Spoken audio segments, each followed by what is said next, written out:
परशुराम भेट विषय आज आमे ताहार कवि परिचय र प्रश्न उत्तर करिबा। तो पिले आमे सबु बेले विषयटा ही पढ़ी थाउ, कवि परिचय पढ़ी न थाउ।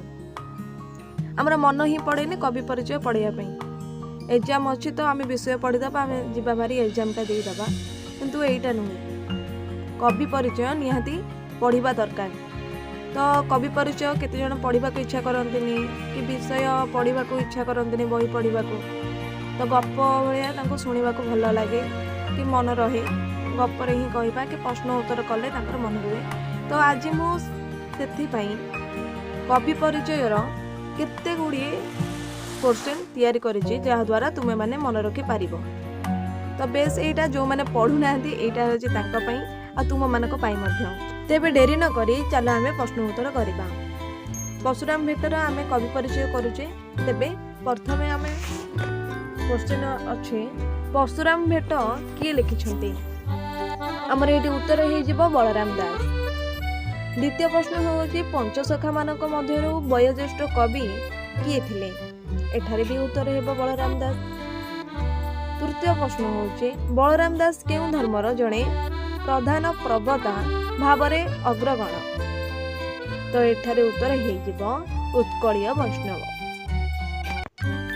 4 नंबर बलराम दासक पिताक नाम कौन अटे।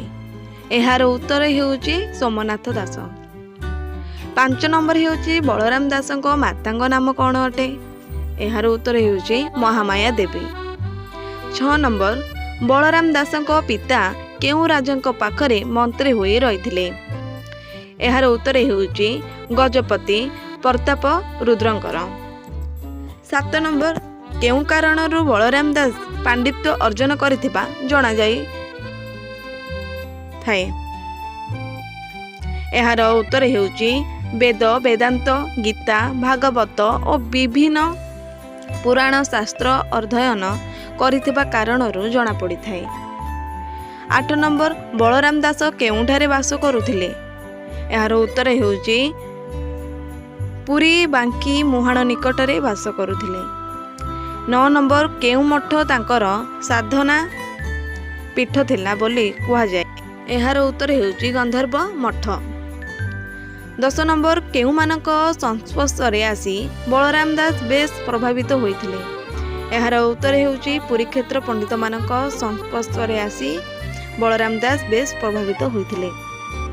12 नंबर बाल्यरु बलराम दास केउ क्षेत्र सह संपृक्त होइथिले। एहार उत्तर हेउछि पुरीक्षेत्र। 13 नंबर बलराम जणे केउ साधक थिले।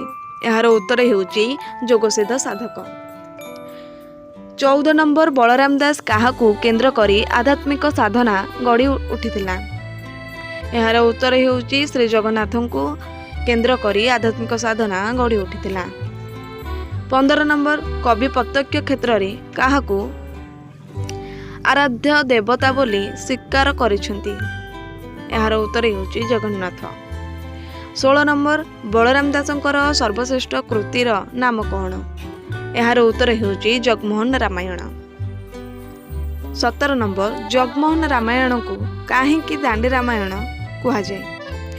एहार उत्तर हेउछि कारण एहा दांडी वृत्तरे रचित।